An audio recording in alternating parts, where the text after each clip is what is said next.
সকলকে জয় যিশু, praise the Lord. প্রভুকে ধন্যবাদ দিই, প্রভু সকলকে আশীষ করুক। প্রভু বলছেন মতির বাক্য 13 অধ্যায় 16 থেকে 17 পদ। প্রভু বলছেন, কিন্তু ধন্য তোমাদের চোখ, কারণ তা দেখতে পায়, আর ধন্য তোমাদের কান, কারণ তা শুনতে পায়। আমি তোমাদের সত্যি বলছি, তোমরা যা দেখছো অনেক ভাববাদী ও ধার্মিক লোকেরা দেখতে চেয়েও তা দেখতে পায়নি, আর তোমরা যা যা শুনছো তা তারা শুনতে চেয়েও শুনতে পায়নি। অনেক মানুষ আছে, অনেক জায়গায় ঈশ্বরের প্রচার করা হচ্ছে। অনেক মানুষ যারা ধার্মিক আরও লোক আছে, তারা ঈশ্বরের বাক্যকে শুনছে।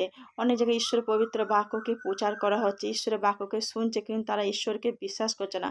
অনেক মানুষ ঈশ্বরের মধ্যে এসে প্রার্থনা করছে, সুস্থতা পাচ্ছে, কিন্তু তারপর ঈশ্বরকে ছেড়ে দিচ্ছেন। ঈশ্বর বলছেন, আর যারা ঈশ্বরকে ধরে রেখেছে, বলছে ধন্য তোমরা, কারণ তোমরা দেখছো, তোমরা শুনতে পাচ্ছ, আর ঈশ্বরকে তোমরা ধরে রেখেছো।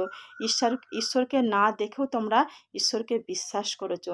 তাই ঈশ্বর বলছেন যে অনেক মানুষ আছে, তারা দেখেও দেখছে না, আর বুঝেও বুঝছে না।